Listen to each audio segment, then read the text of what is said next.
Welcome to Soulful Solutions. My name is Dr. Debbie Green. It's a pleasure having you with me today. If you're looking at this on YouTube, please subscribe to our channel so that we will know all the information that we need just in case that we're not talking about some topics that you may be more interested in, or if you just wanted to like our channel, which is awesome. Today's topic is really critical because it is something that women are dealing with. And I thought about this topic mainly because some of the individuals that I was dealing with, as well as clients of mine, have also battled these type of issues. And today's topic is the rising mortality rate of pregnant women, related to pregnant women. And it was amazing how this happened. It was, when I say amazing, which means we went from 2019 to 2020, and then everything just kept climbing higher and higher. So, again, welcome to Social Solutions, Soulful Solutions, and my name is Dr. Debbie Green, and I will be right back, and we're going to be talking about this subject in detail. In detail. So if you're not aware of it, if you're like, wow, I didn't even know it was an epidemic, yes, it is. It is an epidemic, and it's one of those silent epidemics. Hidden. A lot of people don't know because if you've never been affected by it, you would never know that it is actually in existence. So I'll be right back.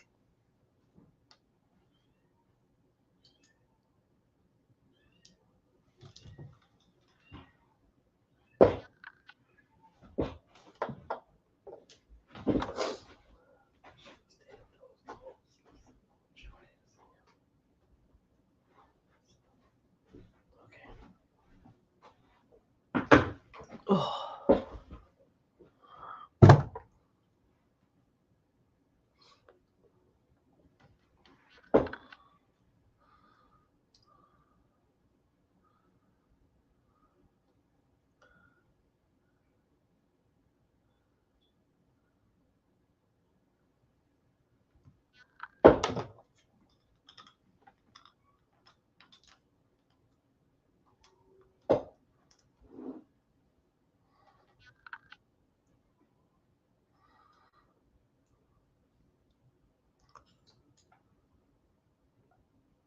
All righty. Again, welcome back to Soulful Solutions. My name is Dr. Debbie Green, and again, it is a pleasure having you with me today. If you're watching us on Facebook or anything, make sure you leave a comment, and even on YouTube, just to let us know again that you're just supporting us as we continue this wonderful thing. The Female Solution has been around for a long time, and it's been a pleasure to actually be a part of it. So we're just going to keep giving you some great information. And hopefully, like I said, our goal is to teach, educate, and also prevent things from happening because things happen so quickly, especially the seasons that we're in. There's a lot of things that's going on behind the scenes, and a lot of things that seems like it's unpreventable. And one of those things that I'm going to be talking about today is definitely going to be the mortality rate in pregnant related, far as pregnant related deaths. In 2019, actually, it was most profound, and I got most of the information. I did a little study on it, and it was more just coming through the CDC, but this is definitely statistics that we battle each and every day. And one of those reports was astounding to me. It was like in 2021, it was 1,205 women died of maternal causes in the U.S. Compared with 861 cases in 2020 and 754 in 2019. So what we are noticing is that it is on the rise. It is on the rise, and one of those leading causes is not is too is a lot of conditions that will cause a woman to die in birth or even after birth, because what they're noticing is that it's not just during the birthing process that they are perishing. It is also after that has happened. So it's like maybe a week, sometimes it's a month, that these things are occurring. So in the United States alone, the mortality rate amongst the non-Hispanic black is actually higher than any other race in the black community. It's much higher than any other race. And it's due to chronic stressors, things of this nature. But one of the leading causes I noticed also was mental illness. Mental illness ranked very high in one of the factors that are causing the mortality rates in pregnant women. Then the next thing is heart conditions, preeclampsia, high blood pressure, diabetes, things of this nature.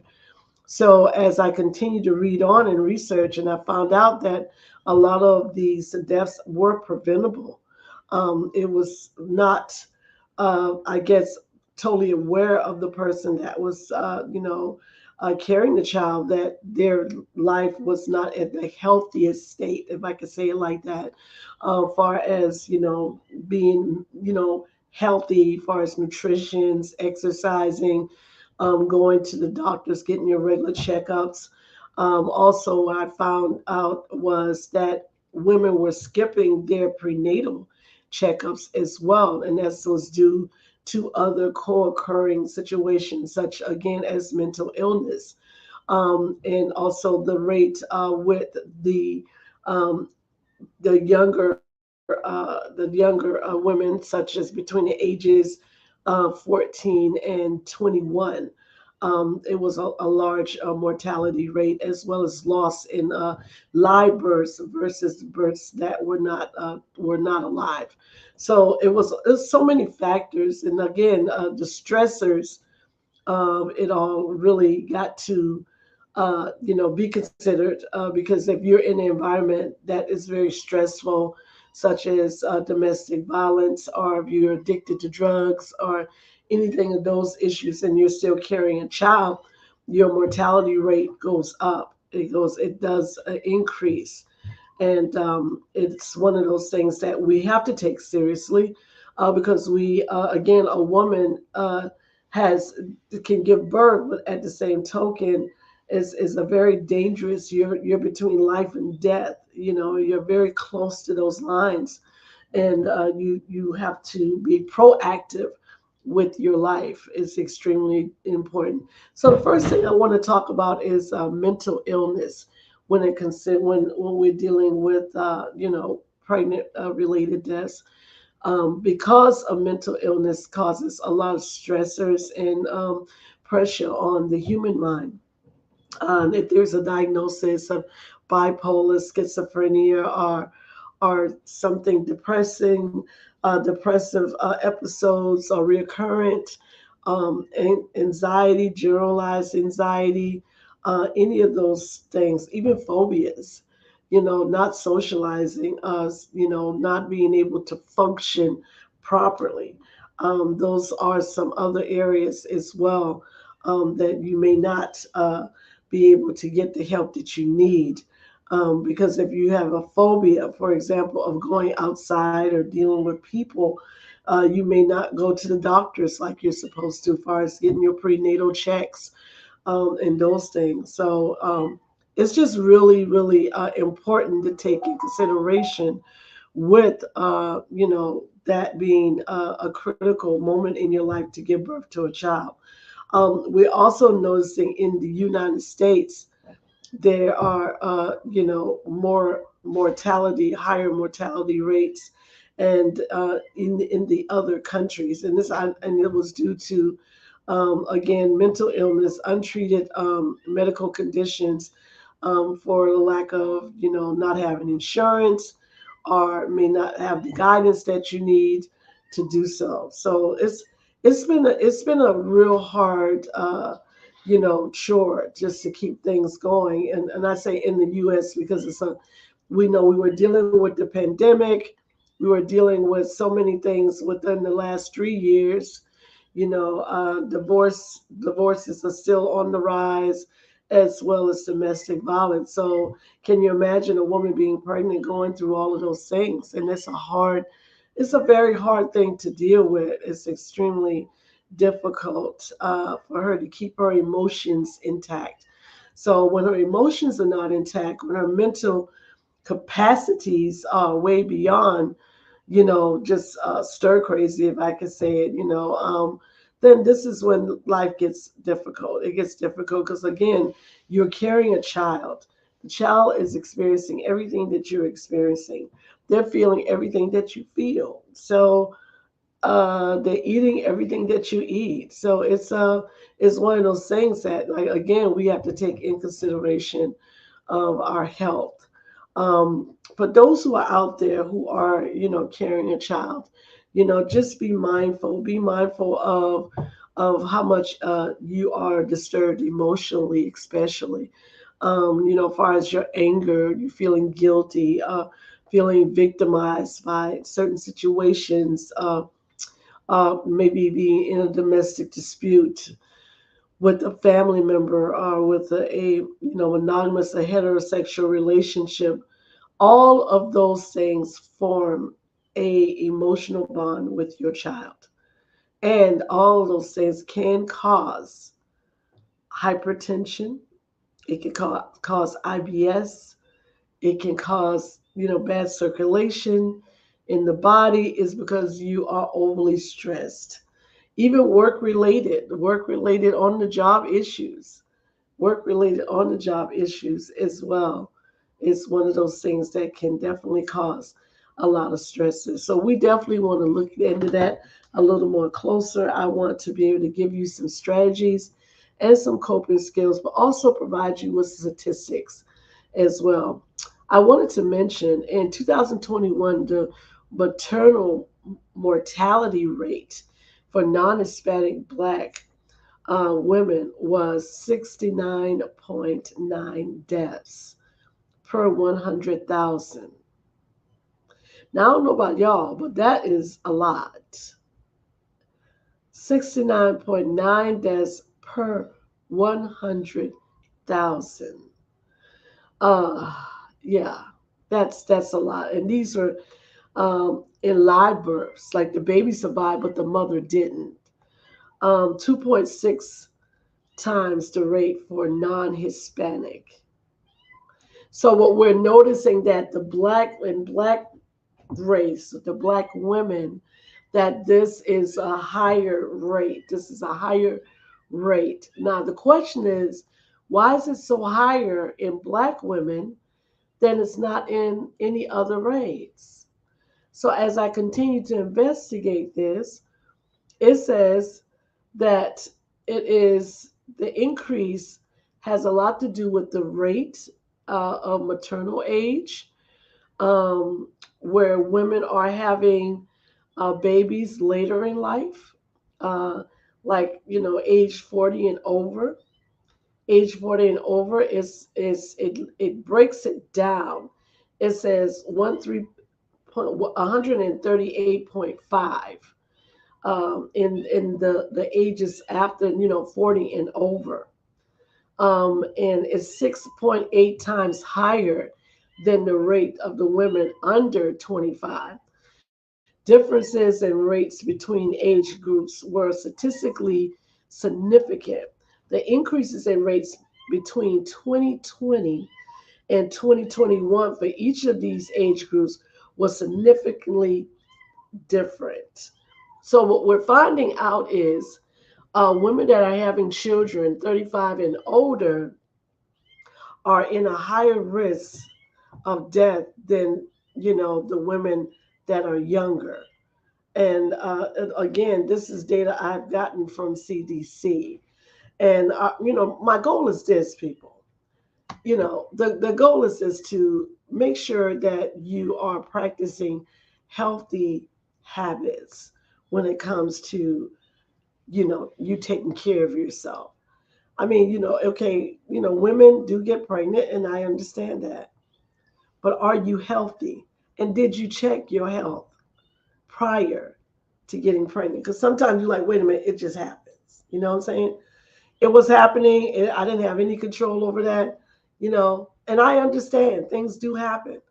But now, after the fact, what you have to do in this particular situation is just make sure you are healthy. You have to be healthy to give birth to that baby. So if you're not mentally healthy, that's an issue. That's an issue if you're not mentally healthy. And I'm not saying people with mental illness cannot give birth to a child. Let's get that out of the way. All I'm saying is that make sure you're getting what you need. If you need to see a doctor, if you need to see a therapist, make sure that you're doing that. Make sure you're getting your medication. Make sure you are eating correctly. You're getting enough sleep. All that plays a big factor in how you give birth to this baby. Because if you're not doing that, what's going to happen is something is going to go wrong if your body is not healthy prior to you, giving birth. If your body is not healthy, or if you're stressed out, and trying to give birth to the baby. Now, what we also are noticing in domestic violence, women that are pregnant are, really having a very difficult time. They're losing their children. They're losing their children to their significant others, their husbands, or whatever. They look at what kind of relationship that they're losing their children and they're losing their life because they are so stressed out that they are unable to live a productive life, and the heart begins to be affected, which means now we got heart issues. We have high blood pressure issues, this which is called preeclampsia, due to the stressors that this person is going through. And we call that a toxic environment. A toxic environment. So if you're one of those people that may be living in a toxic environment, I advise you to please, seek help. Seek help because your baby is very important to you, and I know that. But the baby feels what you feel. It literally goes through what you go through. If it's emotional, if you're going through a really emotional time and it's real difficult for you, that baby is still feeling that. It's called interuteral, right? Emotions. Emotions are energy in motion. And the baby can feel that. They can feel when you're angry. You can feel when you're sad, when you're grief stricken. It can feel that. Absolutely. I think that we may not really take it seriously when we think of babies inside, that the baby doesn't feel what the mommy feels, but she and he does, right? And sometimes babies will come out and they'll be screaming, and sometimes they'll be so silent, you know. So it just depends, right? But again, just be mindful. Be mindful of those things. I also want to examine the deaths and the mortality rate in other countries as well, because I think mainly that in America, we're seeing this rise. Again, like I said, they started noticing it since 2019. From 2019, it started to rise. So I didn't get the statistics yet for 2023 because they do it every 2 years. Every 2 years they do a study. So the most I could get was right up to 2021. The 2022 and 2023 will probably won't be finished until early next year, and we hope those numbers come down. But again, it is one of those things that we are not sure about. So, again, we practice. We want to make sure that we're practicing good, healthy diets as well, eating the right things when you're carrying a child. I know you like them hamburgers and that fried chicken. I understand. Yes, ma'am. I know you love them, but just make sure you eat some fresh fruit, drink some water, make sure you eat some vegetables because all these are in protein. These are building blocks for the baby. Okay. It helps the baby to grow properly. And most of all, um, it helps the baby's brain to develop as well. That's very important. Very important. So I want to give you a little more information here. Again, the World Health Organization was actually also doing a study with the CDC, and they were talking about the maternal rates of death as well.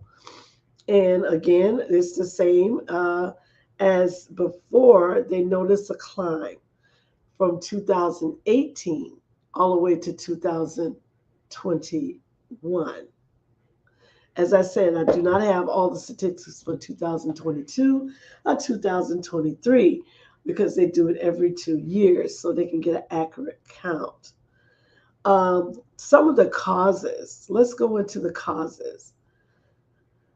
Some of the causes was preeclampsia, which is related to hypertension, as well as excessive bleeding.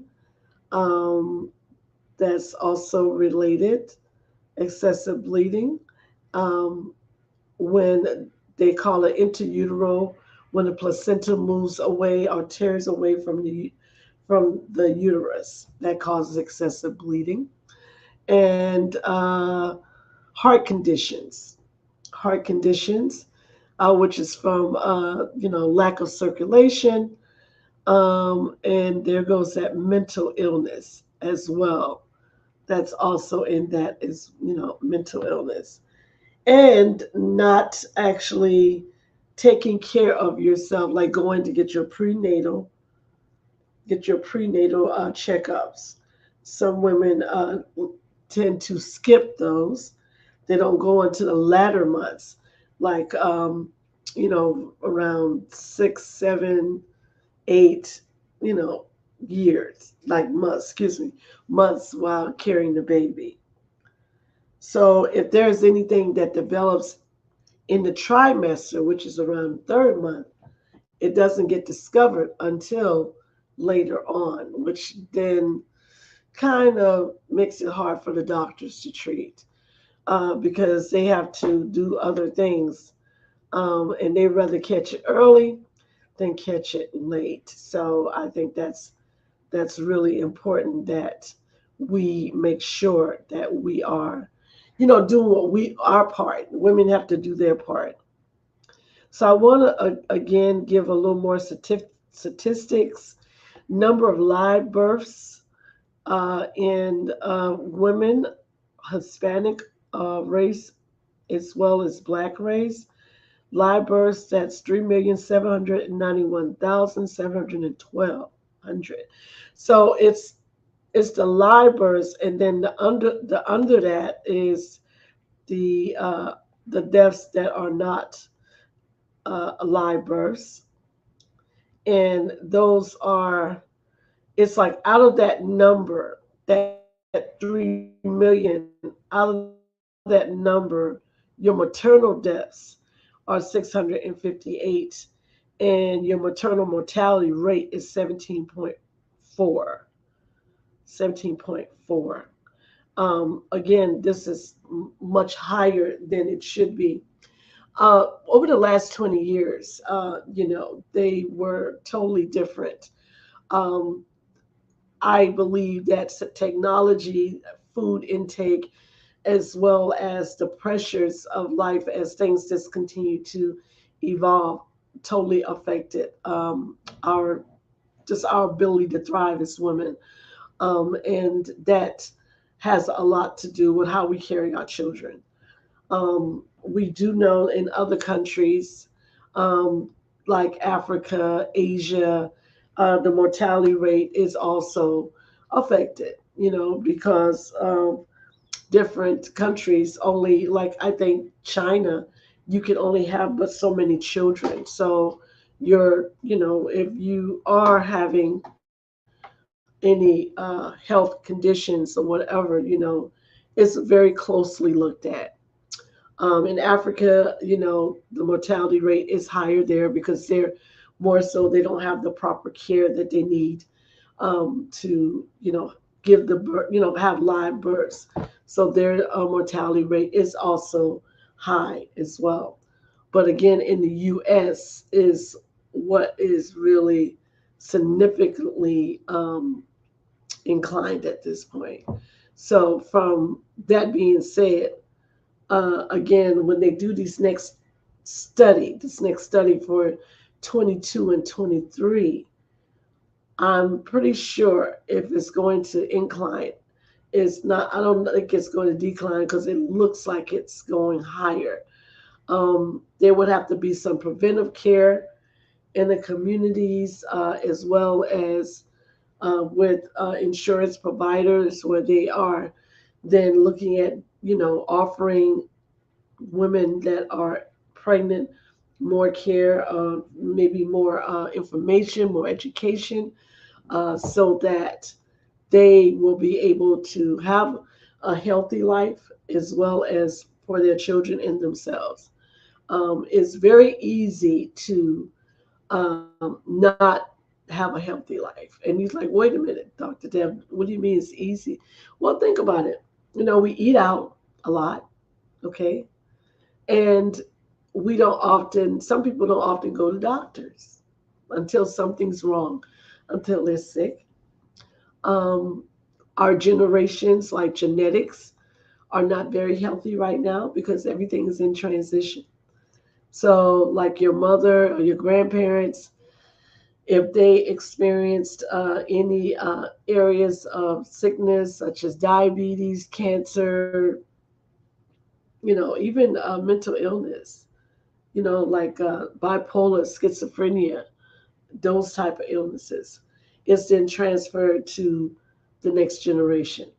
So you are subject, to certain things, right? So the preventive care would be to make sure that you're getting your checkups, make sure if you do have a psychological issue, make sure you're getting the help. Just don't pray about it like some people do. No, you need more. You need more. You need more to, if it's a therapeutic group, individual therapy, going to a psychiatrist, maybe getting some medications. Because when you're carrying a child, it's hard to take medication because of the child. But it is certain things you can take. You can calm yourself. There's certain strategies you can use when you feel you're stressed out. And again, your environment. Your environment is very, very important to you. That it's not toxic and that it's not um, tearing you down mentally or emotionally. So those are really, really important tools to understand. So when we get back from break, what I want to do is actually talk about the emotional issues when experiencing pregnancy and how one can develop postpartum, depression. And that is a subject that's been going on for a very long time. So just kind of giving you some, strategic advice, but most of all to discuss the symptoms of those things. And if you find yourself experiencing this, then you definitely would want to chime back in with us. Okay, thank you so much. Again, we're going to go ahead and take a 2-minute break, and we will be right back.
in it.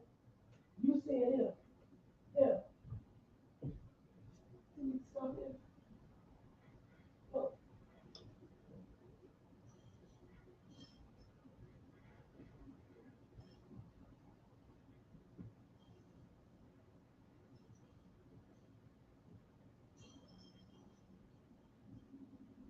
go and get it.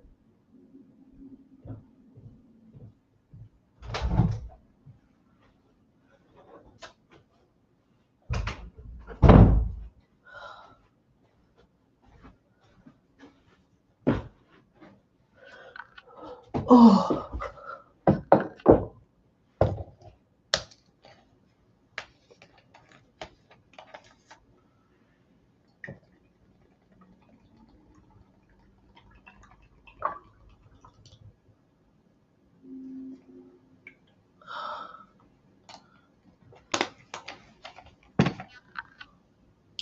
I don't know.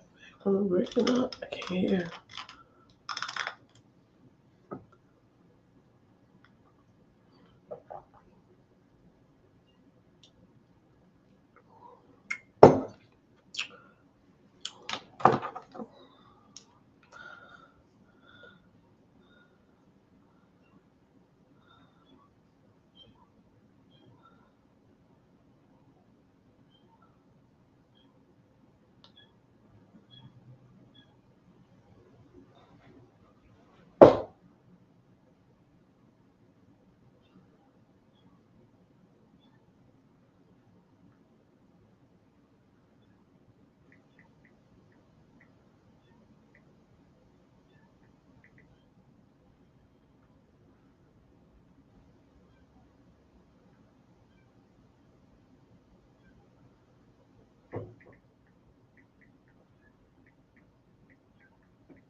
All right, we're back. We're back. We're back.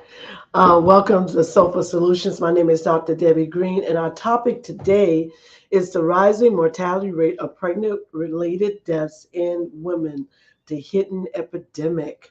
Before we left, I told you that I would actually go into some of the factors that actually influence the deaths, and help, like the medical conditions. But before I do that, I want to answer a question on one of our Facebook watchers, actually, Miss our Friday's host, Grand Rising, beautiful queen. Why do Black women have the higher mortality rate?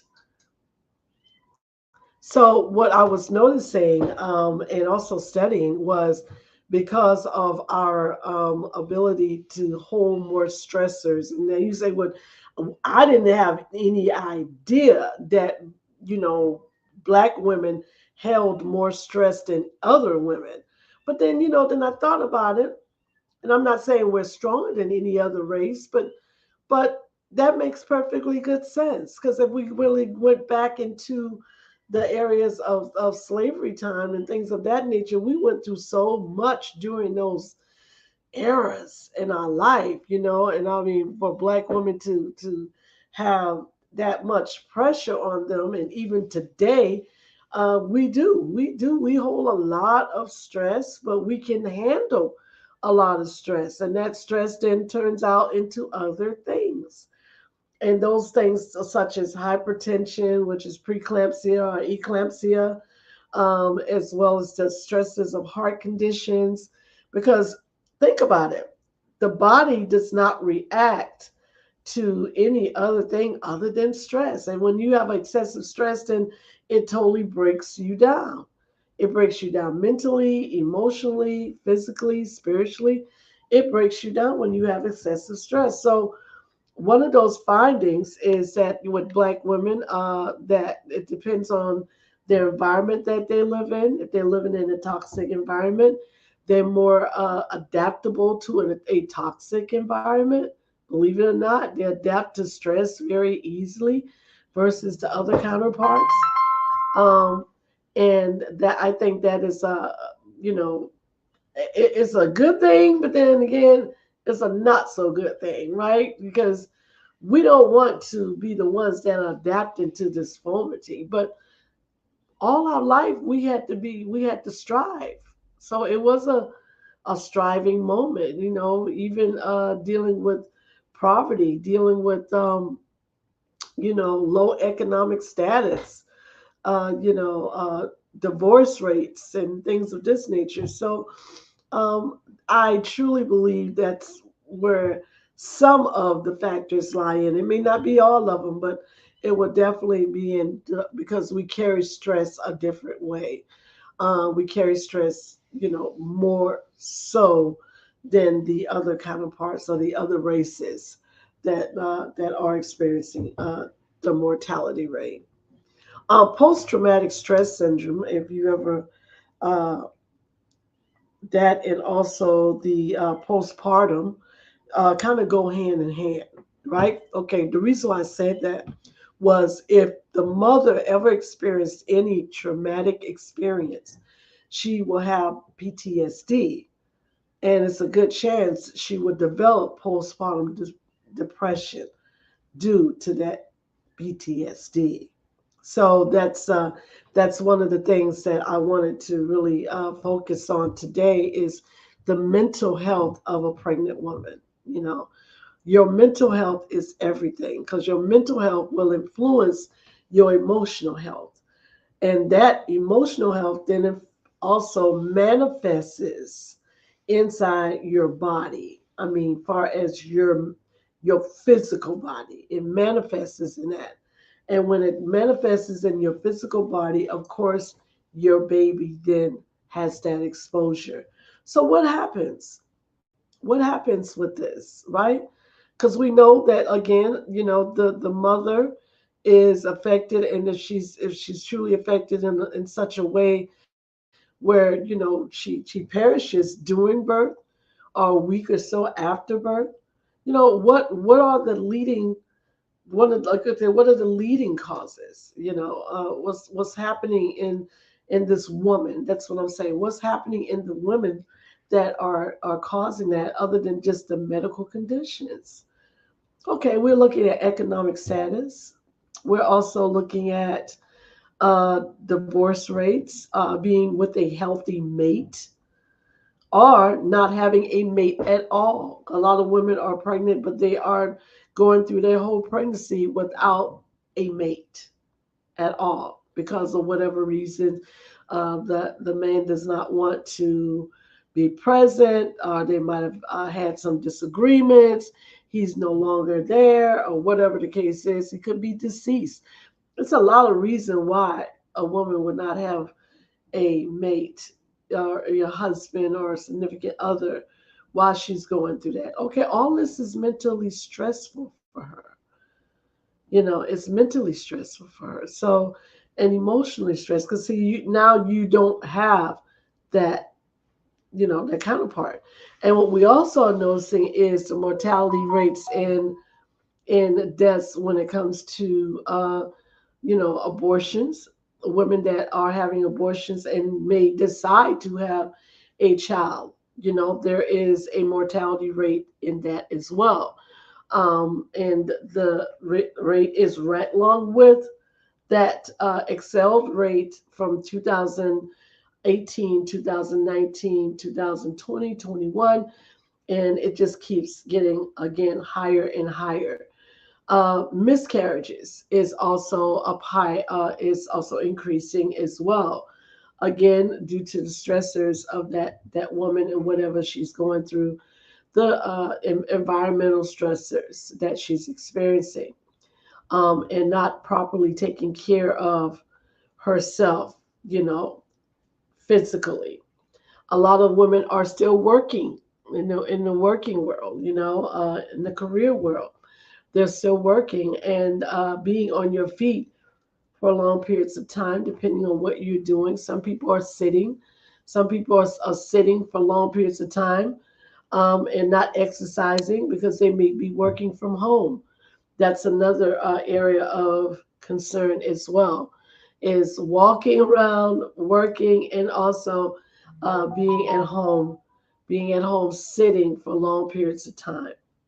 So, how can we have a healthier view? Yeah, again, we have to be very proactive. You have to have self awareness and know that you're not just doing this for yourself, but you're doing it for your unborn child. Your relationships, again, if they're not healthy relationship, it will have a burden on your unborn baby. And you're like, well, how can that be? Well, you're going to be arguing. You may be in domestic violence. You may be physically abused. You may be verbally assaulted. You may be sexually abused while pregnant. Of course, the baby is going to feel all of that. Again, we think that the baby doesn't feel, but that's not true. The baby feels. The baby can't see because it's in the womb, but it feels everything that you feel deep down inside yourself, right? So, take that in consideration if you're carrying a child and you find yourself being extremely angry, argumentative, because, hey, those emotions, those hormones that change when we are pregnant, you know what I'm saying? They make us real short patient, right? So, if you know that this is something you are dealing with, find the time and say, hey, wait a minute. I'm a little bit too emotional right now. I think I need to change. I think I need to stop talking and going back and forth, getting too angry because you're raising your blood pressure when you do that. And again, this is going to affect the baby. Everything affects the baby. Okay, we also looked at smoking and drug related areas. And that was also one of the factors in women, also with the mortality rate. Smoking, excessive smoking, which it would get a baby a low birth weight, but it also, can affect the upper respiratory of the woman that's carrying the child. That and also addiction, of course. Addictions to alcohol, drugs of any kind will also affect the baby. So everything affects the child. So our goal is to again to look at those numbers. Do if you like I said, if you're carrying a child, if you know someone who is, tell them that they need to really take the time and ask themselves, am I healthy? Am I getting what I need? Or should I, make sure I start going to the doctor more regularly so that I will be able to have a healthy baby, but most of all, be healthy myself.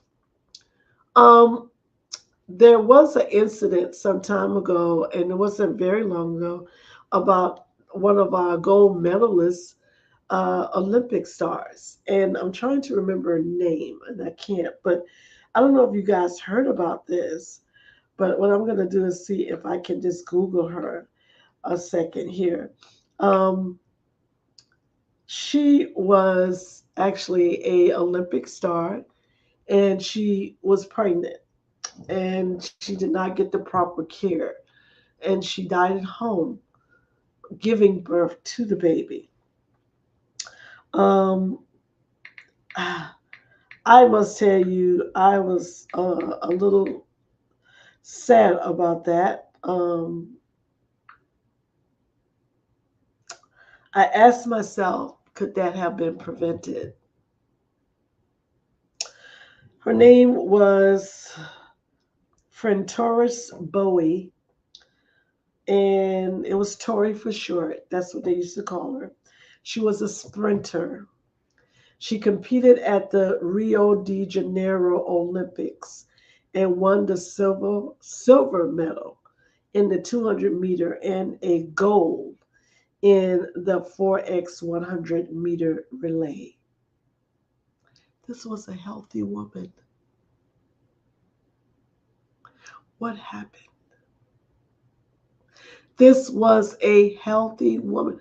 There's no way you're gonna run that with that much power, and you were not healthy to give birth to a baby.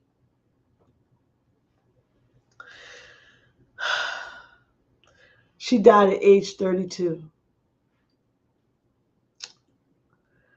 Ah, this really bothered me when I first read this. So this was sparked me to go and do the research. And I see that Vieto Robinson is asking, what about hiring a doula for support? Absolutely. A birth doula would be perfect because a birth doula will help keep you on task. Yes, I think that would be awesome. That would be very awesome to do that. Okay, so in this situation with Tori Bowie, that's her name, uh, the way it reads, an Orange County medical examiner office conducted an autopsy which indicated that Bowie was 8 months pregnant.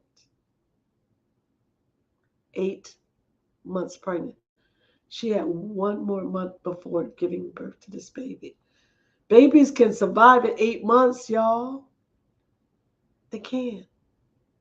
They can. 8 months pregnant. This disturbs me so badly. And I don't even know her, but it really disturbs me. Um, and alone at home. Okay. Undergoing labor at the time of death. So she was giving birth to this baby at 8 months by herself at home. The report cited possible complications, including respiratory distress and eclampsia, a rare high blood pressure that can cause seizures. Her unborn child did not survive. So, those who do not know, Tori is a black female.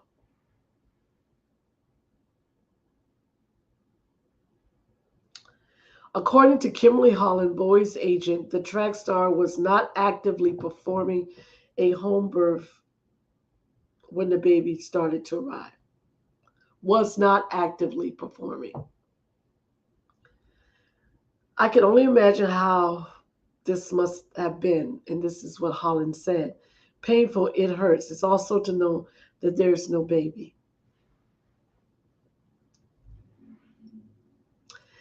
Uh, it would have been a baby girl. And Bowie's death highlights the painful reality many black families face. The number of women who die during or shortly after childbirth in the United States is higher than any other developed nation. Women of color face even greater risks. According to the Center for Disease Control and Prevention, black women are 3 times more likely than white women to die from pregnancy related causes. There are systemic barriers that we face in regard to racism, sexism, and income inequality. And that shows up in our healthcare system, said Dr. Regina Davis Moss, president of the CEO of In Our Own Voice, National Black Women's Reproductive Justice Agenda. Holland said Boyd didn't trust hospitals. I'm very bothered by this. She didn't go to the hospital at all.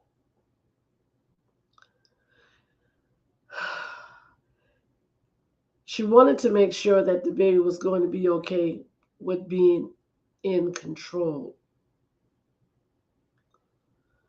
So this hits home, right? I wonder what have happened if she did go to the hospital and got help prior to this. Like Vienna Robinson said, maybe she should have had a death doula, excuse me, a birth doula. I'm so emotionally bothered by this because I really think she would have survived, and the baby would have survived too if she would have allowed herself just to, again, get help in time of need. Sometimes our own thoughts are just the worst thoughts of all, guys. And I mean, you never assume with the unborn child. You want to know. Leave it to the experts because they know, they understand. So, again, there you have it. There you have it. Black women are not as this. They should see the doctors more often, and I think that should be something that they really need to take seriously. You have to take it seriously. Otherwise, it doesn't happen because again, this is a situation that could have been prevented. And 32 years old with so much life in you, it was purely just uh, it was a sad situation. That's all. It was just sad. And so one thing I want to also talk about is how we are preventing this. The CDC was talking about preventative measures. And every pregnancy related death is tragic, especially because more than 80% of pregnancy related death in the United States are preventable. Recognize urgent maternal warning signs, providing timely treatment, and delivering respectable quality care can prevent many pregnancy related deaths. So we have to know when our body's in trouble, know when we are experiencing some issues that this is concerning the baby, which is if you don't have the proper care, it's going to be difficult for you to do that. Babies should move, babies should flutter, especially in the early trimesters. Um, you should be able to hear heartbeats. You can't hear heartbeats if you don't go to the doctor. You can't get an ultrasound to see if you don't go to the doctor. They'll do testings to find out if the baby has any complications. You cannot get that if you do not go to the doctor regularly, not just sometimes. Sometimes we miss those doctor's appointments and don't know how vital they really are.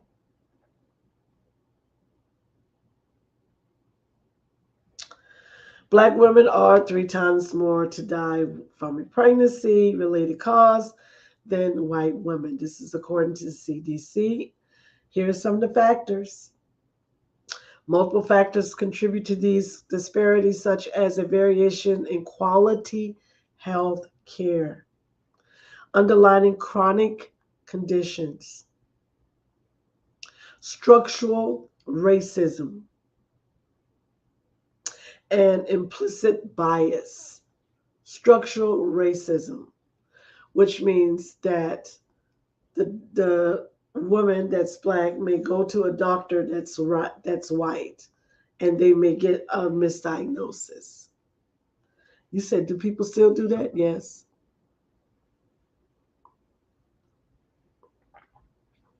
Yes, they do. It's called structural racism and bias.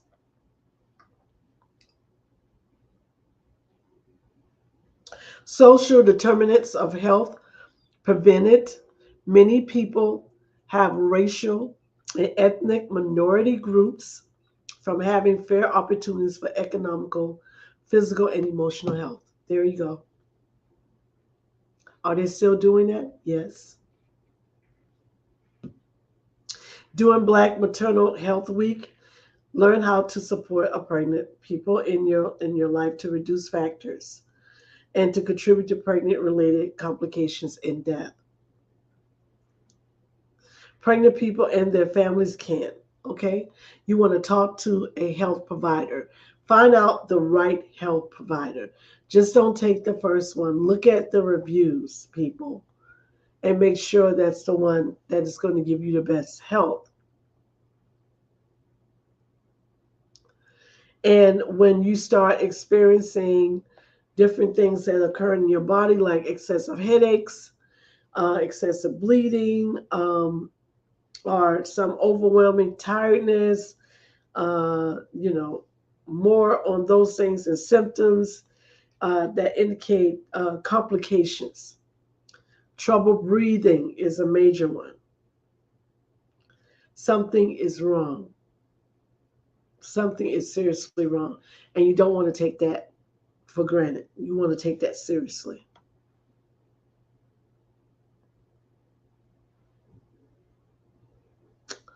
Okay, another thing I want to mention too is make sure that you have support that you need.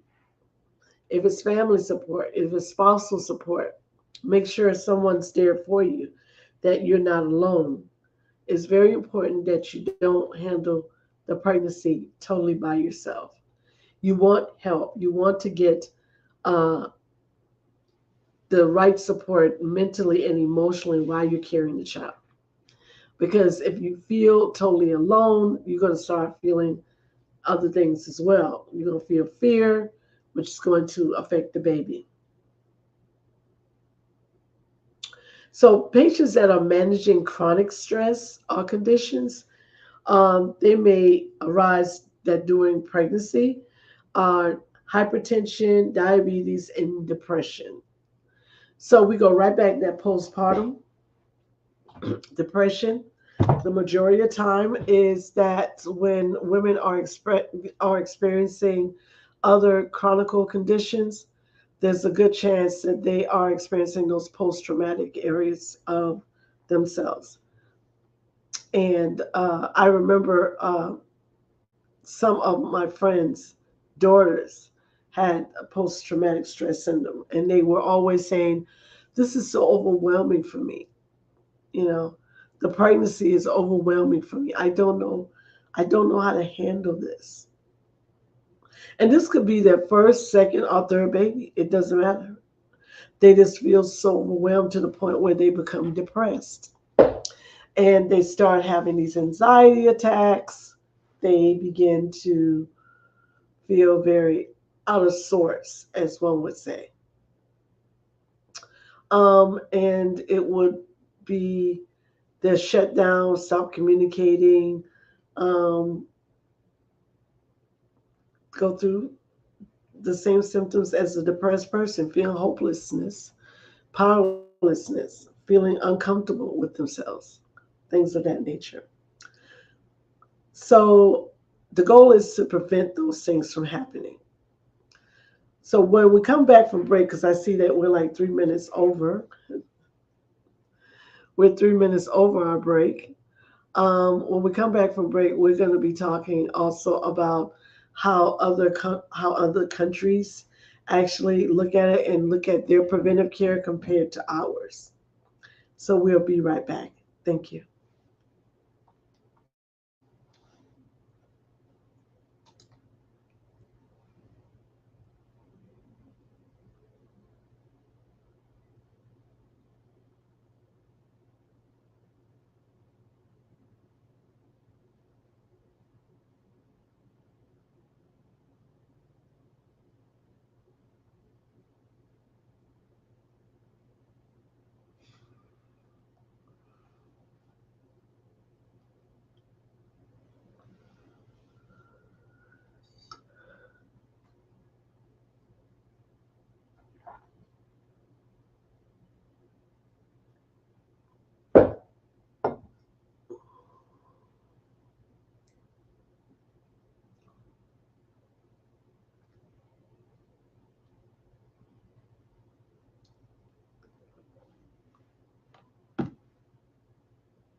All right, welcome back. Welcome back to Soulful Solutions. My name is Dr. Debbie Green. It's wonderful having you with me today. And again, our title is, and our topic that is, the rising mortality rate of pregnant-related deaths in women, the hidden epidemic. Again, we were talking about the rising deaths in the Black women, looking at the chronic illnesses as well as heart conditions, underlying conditions prior to having children, and also related deaths when they call 35 and older. 35 and older take a higher risk in mortality rate than under those ages. So that's just very important for you to take in consideration when it comes to that. The older you are, uh, the more you will be susceptible to having a mortality rate, because the body is at that point has to work overtime to make sure that baby is gets what it needs. So I also wanted to talk about the times, how what the conditions are from other countries, and how those other countries are also affected as well. um, our goal is to again to change the way healthcare is just in the US, but in other countries they really don't have healthcare. They don't have the healthcare that they need. I see my co-host is in backstage, so I'm just going to wait until she signals me and lets me know that she's ready um, to come on. So, but in the meantime, I just again I want to kind of go into the uh, conditions that has affected the mortality rate, and one of those things was COVID-19 back in 2020. Uh, that's when things started to really start to get higher, and it went from being one to also another. I think she's motioning me now, so I'm going to go ahead and let her come. Yes, Okay, Grand good Rising. morning. Grand Rising, how are you? Oh, I'm fantastic. And how are you today? Awesome. That's wonderful. Wonderful to Yes. hear. Well, we have several Wonderful to callers hear. on the line. Okay, we can take them. Yes. And of course, if you're listening online and want to join this conversation, give us a call, 515-605-9325, and press 1. That lights your number up on our switchboard and lets us know you have something to say. So I'm going to take you all in this order. 706 202, 407 701, 773 737, and 336 350. So just hold on. We'll be right to you in just a moment. First, let me go to 706 202. Give us your name, where you're calling from, and your question or comment for Dr. Debbie Green. Well, Assalamu alaikum and Grand Rising to Dr. Debbie Green. This is Kwame Grand Summer. Rising. I'm back here in Georgia, sitting on the stolen lands of the Muskogee Creek. And, I spent a month up there up in Illinois with my mom, and it was a great time to have that experience. And our elders carry a lot of wisdom. And to be able, Naima, your grandma is 100. Right. And for the wisdom that they carry, to be able to hear her talk about her big mama. Her big mama was born in 1854. Hmm. So that person was born in captivity. And to be able to hear someone talk about those people that they saw and lived with is a very important part of our story.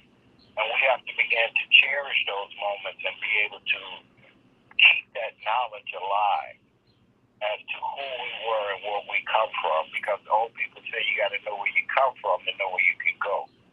And these are some of the tools that are going to help us to reconstruct our new evolution and moving from a Homo sapien to a Homo spiritus. And this is the divine order of this galactic change that we are now in. And so I'm very grateful for female solution, because it's the female that conceives and gives the life force that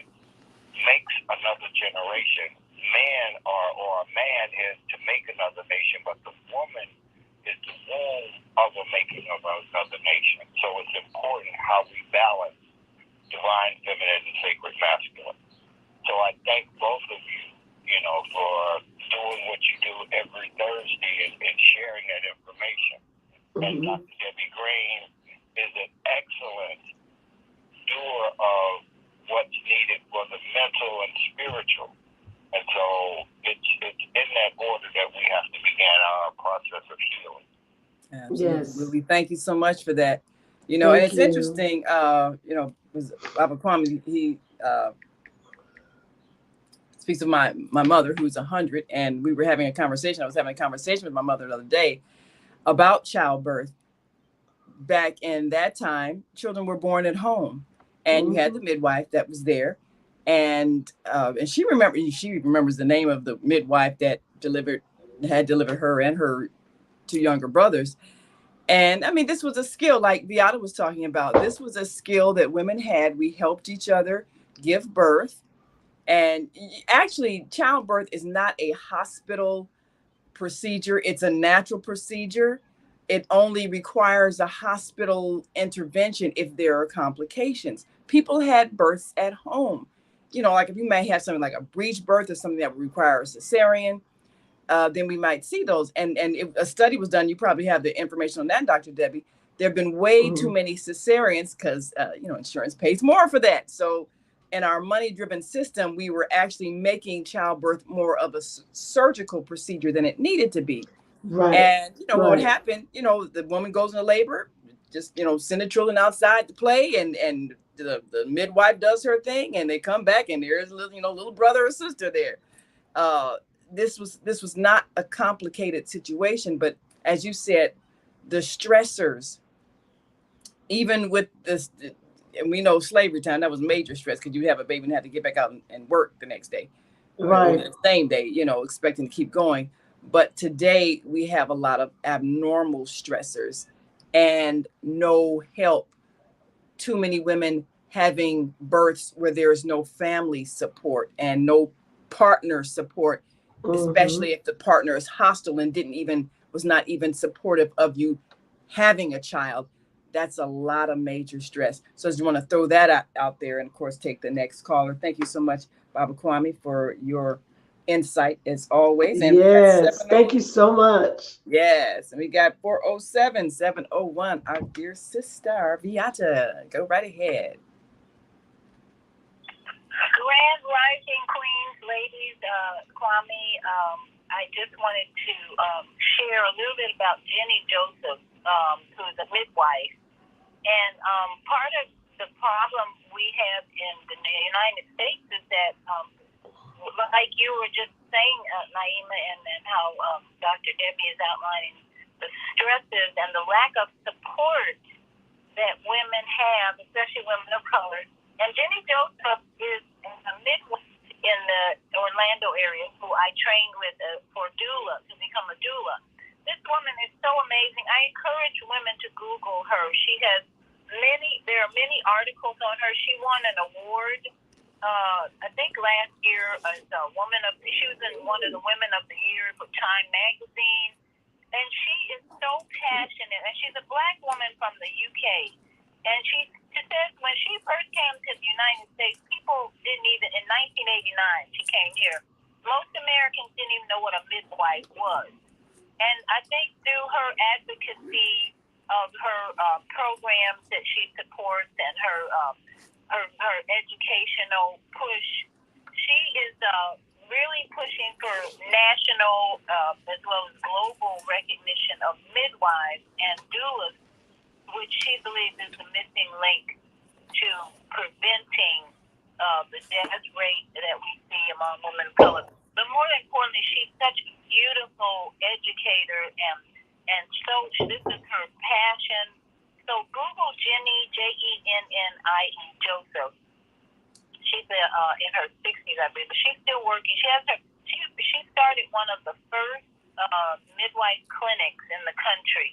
And she's just such an amazing, and she talks a lot about the complications and the root causes and how we can prevent the tragedy we've seen with women all over the country, if not the world, dying early in maternal death. But I just wanted to say how important support. The key is support to prevent, I think, these early maternal deaths, whether it's a husband, sister, midwife, or doula. Women, from the time they know that they're pregnant, they need that support. So thank you for this show today. Yeah, I got a question. You probably know, and maybe Dr. Debbie, you know, are doulas covered by health insurance or not? No, not usually. And you know what? It depends on the state or the city. That's what it is, because it's changing. I remember that topic came up before. So each state is different. I know midwives are covered. Yeah, midwife are, but I never know. Again, it's different for each state. So you have to check the state you live in and the city and all that. But doulas, I'm not sure about every state, but I know in Orlando, it's difficult to get insurance unless you're certified. That's one of the keys that's what came up. You have to be a certified doula, and then you may have access to insurance and that type of thing. And who certifies them? Is it done through medical schools, or, you know, what institutions certify a doula or a midwife? How do you get certified? Well, it has to do with the Board of Health in the city, and they have, you know, all kinds of regulations and legislation, and so that's part of Jenny's advocacy push. She's part of a Congressional Black Maternal Health Caucus, and they have pushed a lot of legislation to improve maternal health, and that's one of the areas that she's been working with. That's why if you Google her, you'll find the answers to a lot of these questions, because she's already been in the forefront of pushing legislation and fighting for improved maternal health. Well, thank you very much, Via. Yeah, if I could add to that, yes, in order for you to go into the network and build insurance, because I think you said, are they covered? Yeah. Are they covered? Like, will insurance pay for them? And, you know, because they have to be certified. They have to be certified. And like she said, the Board of Health, you can also go through the Midwife Association and inquire there too, and see if they have any programs that they could offer to the community to do so. Yeah, and Kwame was sending us an article on your immune system during pregnancy. Yeah, a lot of things that women should know about their bodies we don't know. Right. But for some reason, we keep expecting someone outside of our home to educate us about personal things. That's not going to happen, people. The public schools isn't going to do that. Your family, your mother, your father, your family needs to talk to you about your body and the changes. We cannot keep being ignorant. We have to study. The internet has made knowledge readily available. We cannot keep being ignorant about the process that your body goes through. And we got to erase this shame factor about pregnancy. So many young women who get pregnant, whether it's outside of wedlock or by somebody who didn't want to be a father or whatever the case may be, the response of shame and blame makes us neglect the pregnant woman. And a lot of times she is going through it by herself or under the duress of being castigated because she got pregnant. And all of that rejection is being felt by the growing baby. They're feeling your emotions. And when we treat a child as if they are a crime for being born, they feel that. And the mother is feeling that. And so every negative emotion affects her health and well-being, even during the process of giving birth. We're going to take another caller. And after we get done with the callers, then we're going to go back to Baba Kwame, who's got a question. Let me get to another sister. 773-737. I believe we've got Mama D. Go right ahead. Well, hallelujah. Well, you do. Well, hallelujah. Greetings. as a local transformer. Grand Rising. Grand Rising. You mentioned non-Hispanic women. However, we've got to get the language straight. As a slavery crimes against humanity descendant, Jim Crow genocide survivor with untreated hard mind poverty and subjugated race damage, and intergenerational epigenetics inheritance DNA. In June, CBS Channel 2 News did a 20-year study that revealed for every white girl victim of violence, there were 14 black girl victims.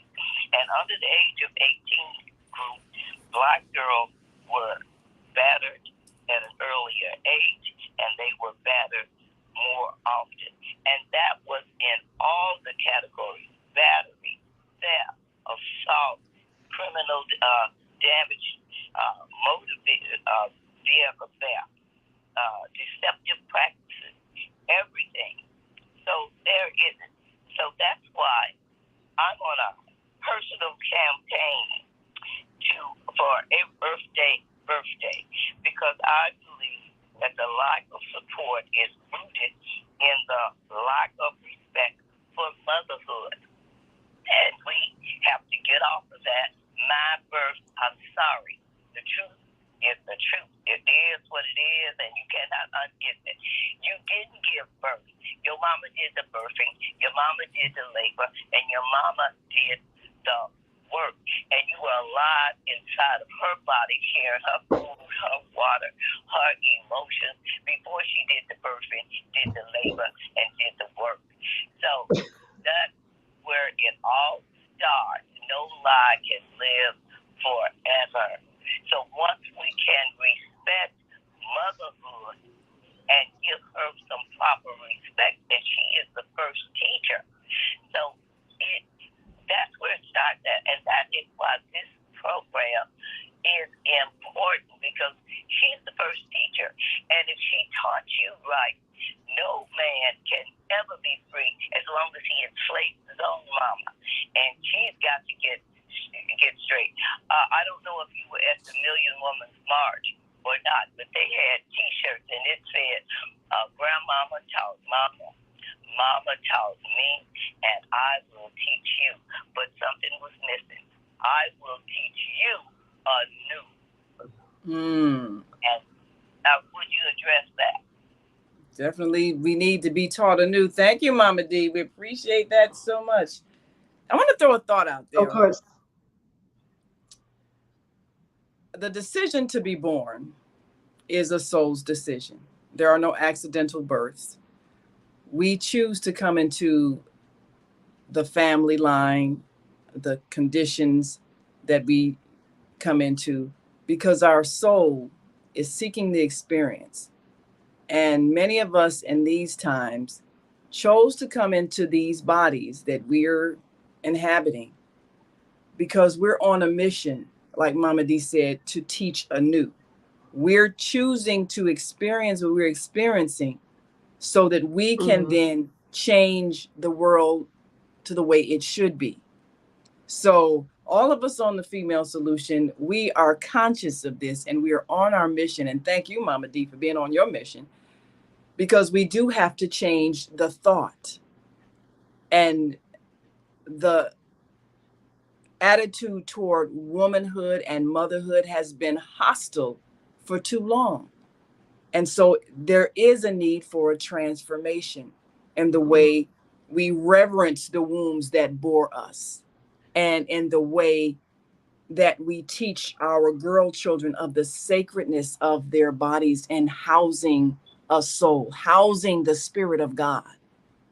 So that is why we have chosen these very challenging circumstances to be born in, the skin we're in, the family line we came through, and all of the traumas that we faced within that family, because our mission is to transform it. And I'm grateful for all of our sisters on the Female Solution who are on their mission to enlighten us and to remind us of the eternal nature of our souls, so that we can see a greater picture in what's happening. The reason why we're bringing these things to light is to change them. That is our job. And so we thank you all and definitely appreciate our brothers, those who are conscious, who are raising the consciousness of men. We're in the process of, like Mama D said, we're global transformers. That's who we are, and that's why we're here. Thank you so much. Before we go to break, we got time for another call, and we're going to take 336-350. Another great mama among us, Mama AZ. Grand Rising.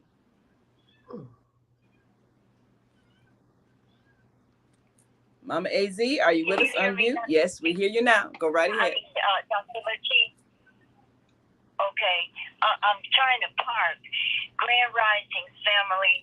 I'm on my way to Miracle Valley to groom a grave, a resting spot for therapy, and I'm so grateful for this show. And greetings, Brother Kwame. Greetings, Dr. Green. I need to have a reasoning with you. This is so amazing. You're bringing back why my daughter, my firstborn, does not have a connection with me. And I didn't realize, her being in the womb, her dad tormented and abused me, even pulled the gun on me. And I didn't realize at the time why my daughter has these issues, but she was traumatized, family. And my mom and my dad were alcoholics, and that's the reason I've had 41 surgeries since the age of 4, I believe. And I'm not blaming my mom. I'm grateful. Like Dr. Latif said, we ask for all of this. But Dr. Debbie, you must have a show about alcohol fetal syndrome. It is very, very important because it causes a lot of things, brittle bones and everything. And I'm the subject or the product of that. And this show is so powerful. And I'd like to dedicate this to my children, especially my firstborn, Shannon Marie Ann Lewis. I love you. I understand if you never say anything to me, baby. It's all good. I love you, Shannon. And thank you, Dr. Debbie Green. And please get up with Brother Kwame so you and others can participate in his sweat. And that little 14-year-old that had that issue with killing that guy, Minister is having a fit. Meaning Minister Cynthia Marie Williams told me to personally link up with you, Dr. Debbie Green, and get Brother Kwame and maybe the family over there at Female Solution can help to get especially that young brother to Brother Kwame. I know what I'm talking about. I know what Minister is saying now. I know. And just thank us for this show. Thank us because we need to do things in a different way, family. And I appreciate my mother, Maddie C. Cunningham Paris, for even allowing me to come through her gate to experience soul purpose healing, female solution, everybody, Minister Williams especially. So please, let's do a show because absolutely. They've never heard of alcohol fetal syndrome. Yeah, it's real. What's that? What's wrong with you? How come you can't walk? Oh, yeah. We have to have a show. Absolutely. Thank us. Thank you. I'll be quiet. Well, thank you, Mama AZ. Well, your assignment in this life is to raise awareness about that. And that's why you chose that very challenging journey that you have been on, and being the physical demonstration of what happens when women and their depression drink Mm-hmm. alcohol while they're pregnant, and how that affects the body's formation of the child, and the distress that it creates. So that's why we Mm-hmm. have to get rid of our stress and distress so that we don't pass it on to our children. We got Right. one last break, and then we'll come back Okay. to the phone lines. Got another caller, and Baba Kwame has another question. Okay. And we'll be right back after this quick break. And if you're listening online and want to join this conversation, got another 20 minutes before we go, give us a call, 515-605-9325 and 773-977. We're coming to you after the break. So stay with us. Mm. Hi, I'm Naima Latif, executive producer of the Female Solutions Global Radio TV show. We are a part of the online network of Associated Internet Radio hosts, On Air. On Air empowers you with transformative news and interactive radio TV shows. This is such a wonderful time to be alive and to see our human family coming together as one community as a result of that powerful tool, the internet. We can now talk directly to each other all over the world. There's no need for conflict or misunderstanding. There's no need for violence to solve our differences. We can talk to each other face to face until we reach an agreement. On Air offers a fantastic global guide to communicators from all over the world who are using their internet platforms to inspire us to strive to be our best selves in order to become the kind, compassionate, loving people we were all born to be. Once we do that, we'll see planet Earth transformed into a place of peace. Subscribe to the recommended YouTube channels, Facebook pages, and podcasts created by these Voices of Enlightenment. On Air provides daily news briefs and a weekly magazine to keep you abreast of events and opportunities. On Air news affiliates in television, radio, and print share information, insight, and interviews with notable personalities. Go to onaireverywhere.com for a daily dose of uplifting news. We're on air everywhere, online all the time. Tucson Essentials leads you to wellness by giving you access to more than 20,000 sustainably produced nutritional products delivered direct to your door.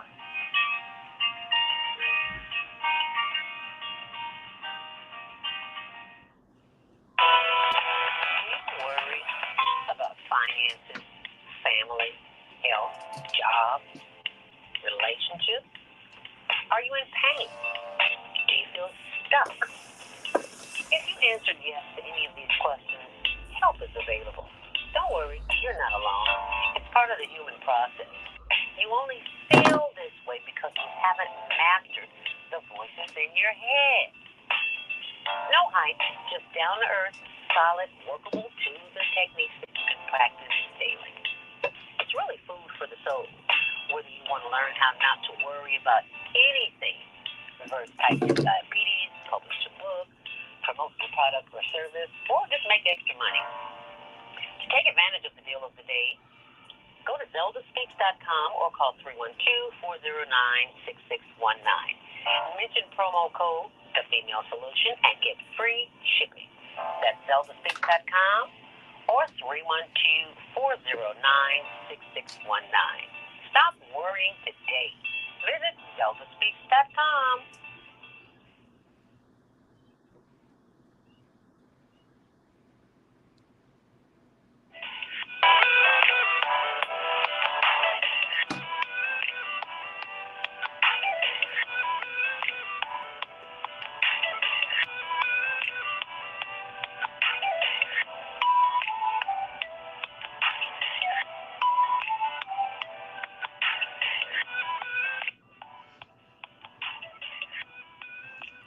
All right, welcome back. Welcome back to Soulful Solutions. My name is Dr. Debbie Green with my wonderful co-host, Naima Latif, our executive producer of the Female Solution.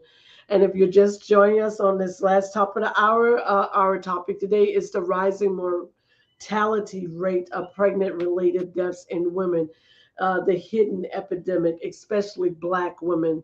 Because what we're noticing is that out of all the races, the Black community again is on target. So due to the stressors, the chronic situations, underlying medical issues, all of those are in some of the factors. So we want to go ahead and take those callers before I finish my statistics. Okay, area code 7738. I'm sorry, 773-977. Your mic is open. Go right ahead. Good morning. Good morning.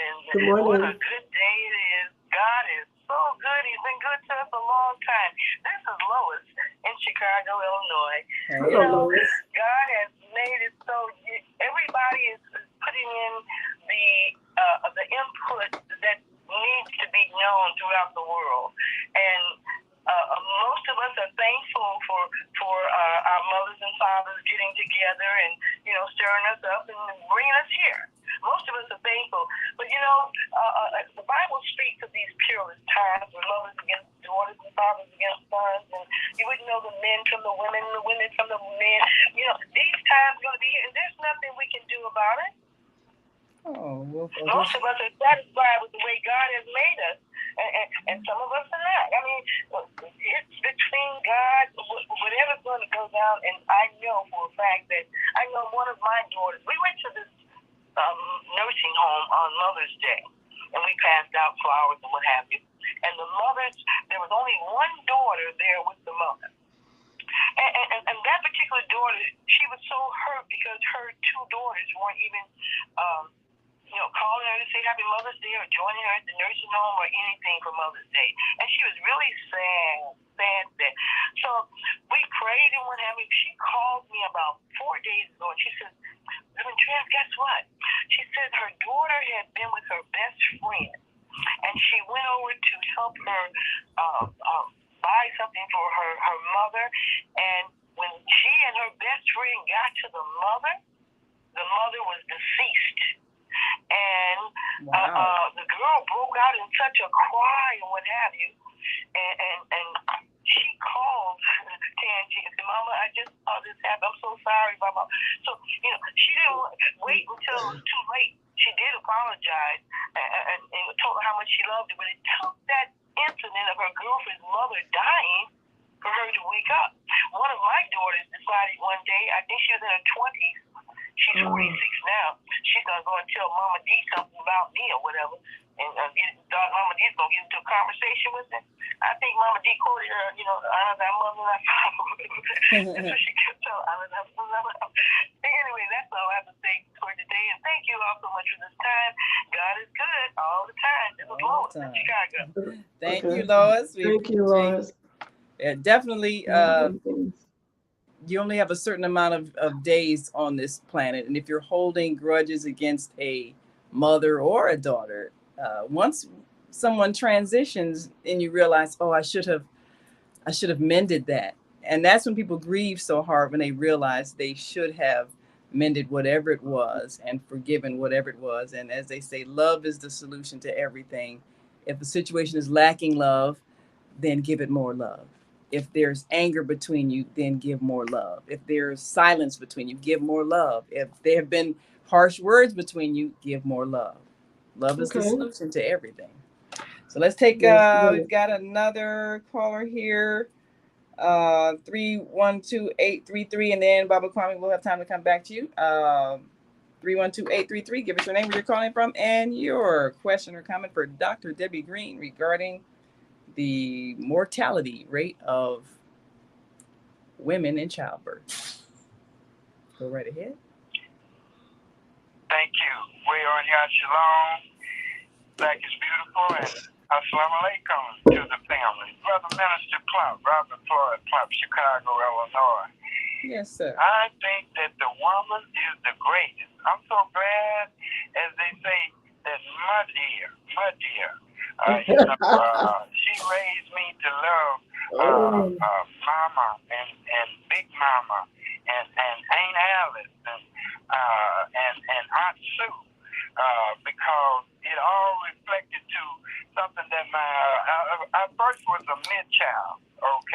I was a mid-child and born in Federal, Mississippi. And I remember my mother taught me about Bessie Patterson.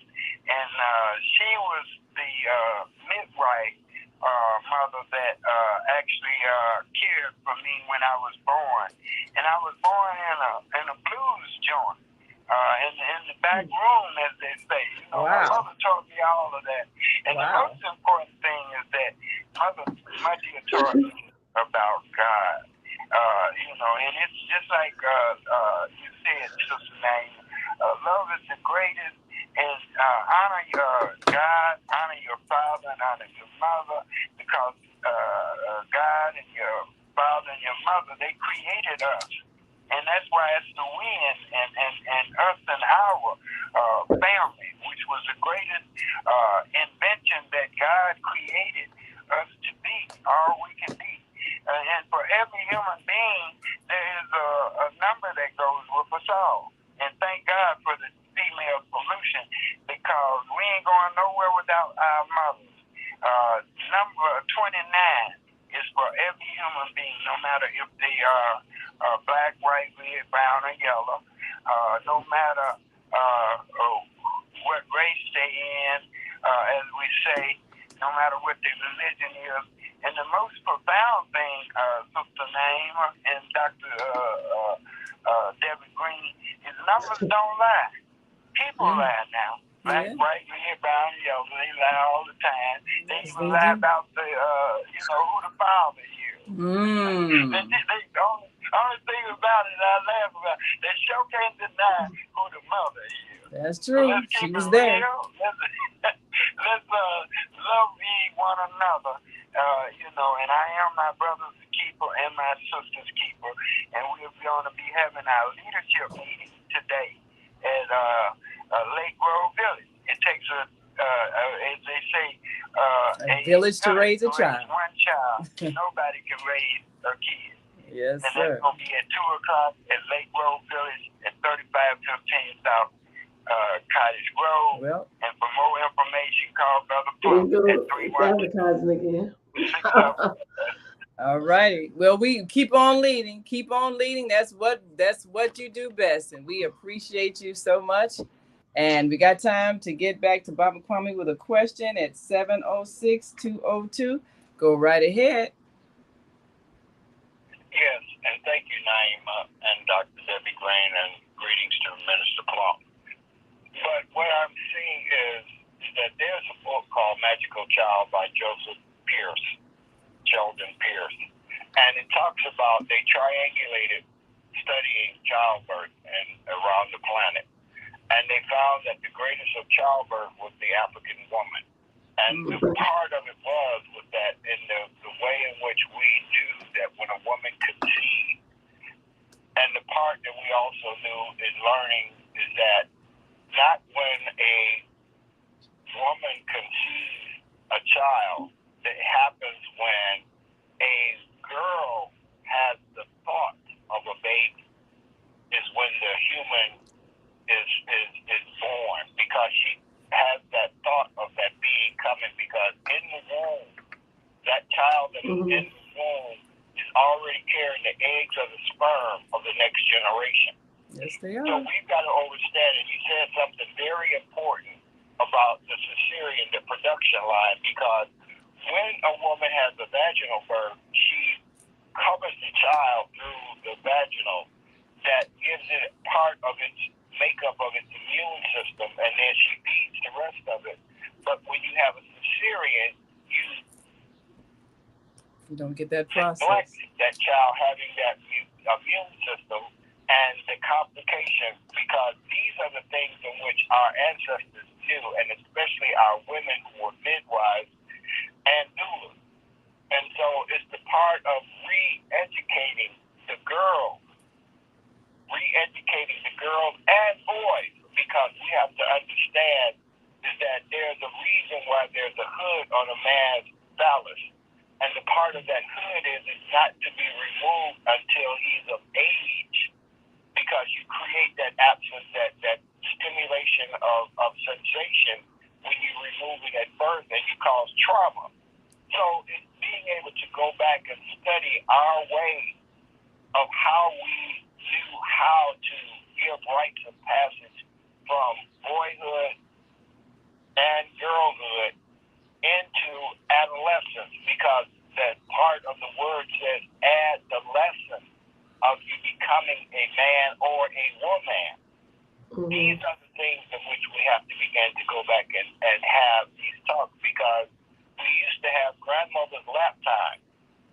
And now today we have grandmothers giving children laptops instead of lap time.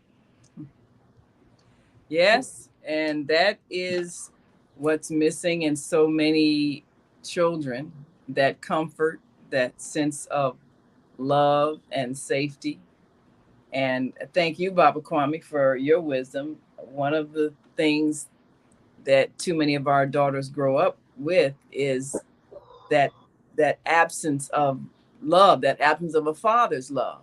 And they're seeking it through sexual intimacy. And when the person that they are intimate with is not emotionally, mentally, or spiritually ready to take on that role of a life partner who can help in raising a child, then the woman finds herself alone, rejected, afraid, and highly stressed. And then, if there's financial difficulty, which there generally is, if you are a young woman alone, then you're not getting prenatal care. You're not getting information on what to expect as your body goes through the transformation of preparing to give birth and nourishing a growing body inside of you with the right nutrients. When you don't know things, then you do things that are harmful, such as drinking to deal with your stress. And you don't know that you're harming your child. You don't know that you're setting up your child for a lifelong struggle against all the malfunctions in their body that you're creating with a bad diet and drugs or alcohol. So we're all connected. If any of us is suffering, all of us are suffering. And when we teach this to our children at an early age, when we teach them empathy for others, then we teach them responsibility. And that goes for our boy children, and understanding that sexuality is not a contest or a sport. You are putting forth energy that's going to affect the world, because Yes. if you plant the seed of a child and it's an unloving seed, then you're going to have an unloved child that gives unlove to the world. What are we seeing?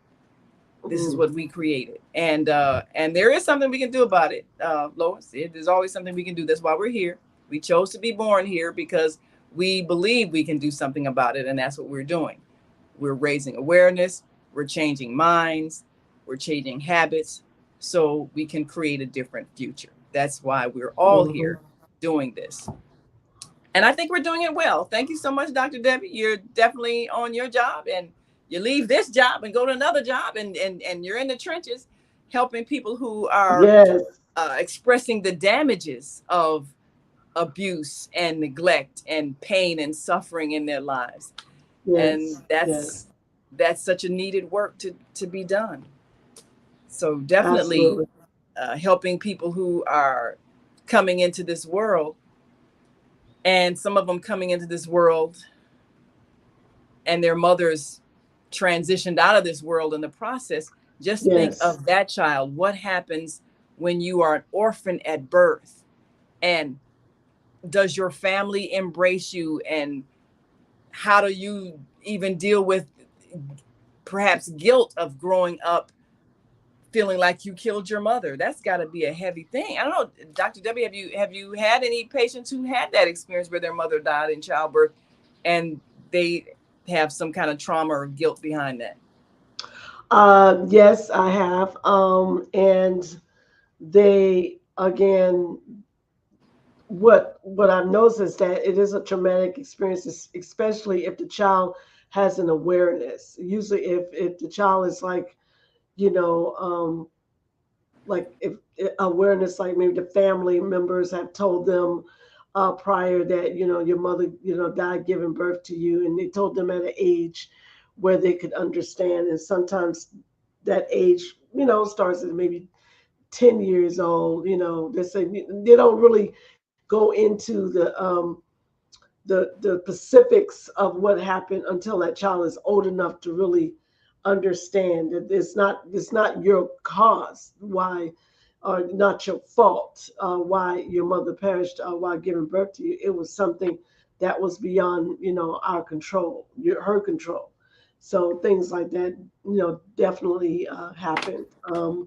And I also noticed, like a lot of women that were coming through there that had near death incidents while giving birth. Also, experiencing the death of the baby, not giving birth to a live baby, put them in a position of despair, as well as miscarriage. You know, not going through with the miscarriage, and of course the least is dealing with the abortion, the after effects of after you do it. The emotions that you feel behind it. So Yes. it's so many different factors, Naomi, that play into this type of thing. And again, uh, the CDC is they take a lot of statistics and they look at different precautionary measures that a person can do, which is be proactive with their health. But again, with genetics, this is the hard thing about it. If you have genetics that are transferred, that have like you have like if I pass, if I'm having a child, my mother or my grandmother might have had a stillbirth, but they're not parents. They didn't die, but they might have a stillbirth. So Mhm. sometimes what happens is it jumps over a generation and then it actually comes to you. If it doesn't Mm. come to you, then it'll move on through your children. That's another thing that I'm noticing too, stillbirths in that, and because stillbirths is babies perishing, before it was even born. So we're looking at those. I definitely want to do a show on stillbirths because I think that's something we don't often talk about, but also the after effects that the mother goes through when you give birth to a baby and then a baby dies. That is very, very traumatic. Oh, absolutely. And the guilt involved a lot because you are anticipating a person all the way to the end. It's different than a miscarriage early in the pregnancy. Right. By the end of the pregnancy, you have begun to visualize this person coming forth and being part of your life.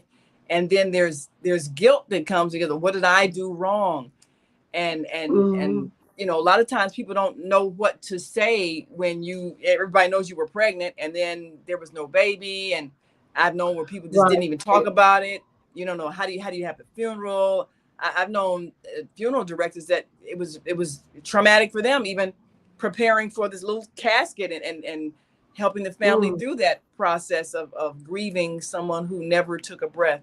And it's very difficult. I want to throw a quick thought out there also, because life is a choice. We all choose to come, but sometimes we do change our minds.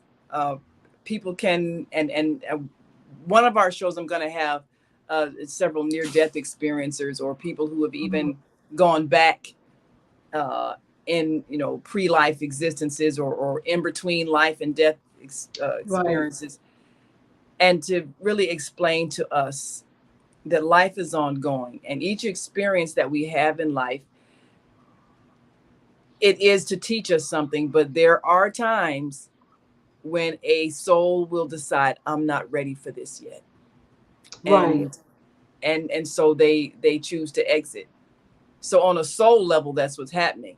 But for those who are living in the physical, what they experience is a stillbirth, and the mother is traumatized because the child did not come forth and breathe, and Hmm. often she's blaming herself.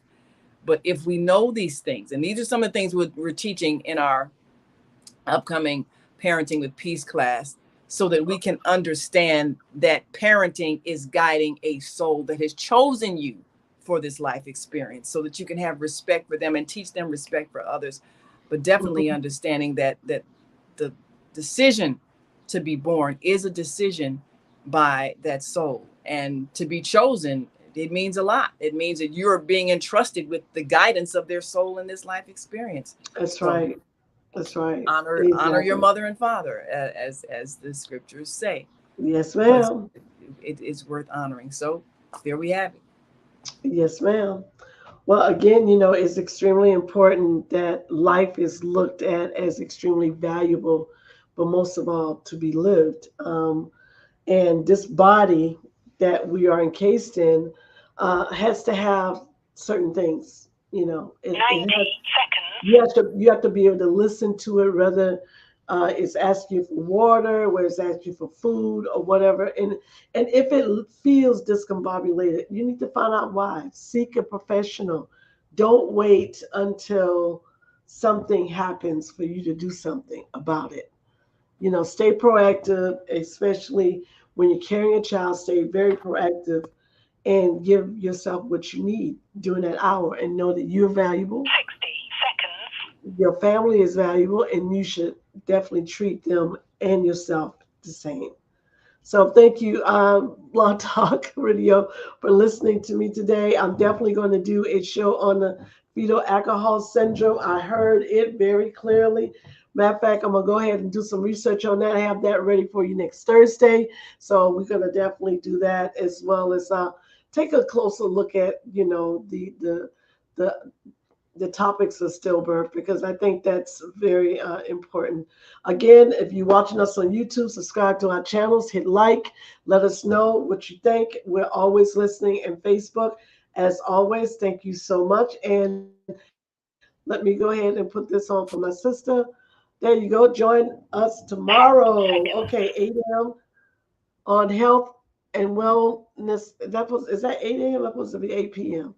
Okay, maybe 8 I'm 8 wrong. a.m. Yeah, yeah, 8 Eastern time, 8 a.m. a.m. Yeah, on Right, health and health and well-being with well. Beata. Okay, on Blog Talk Female Solution. Thank you.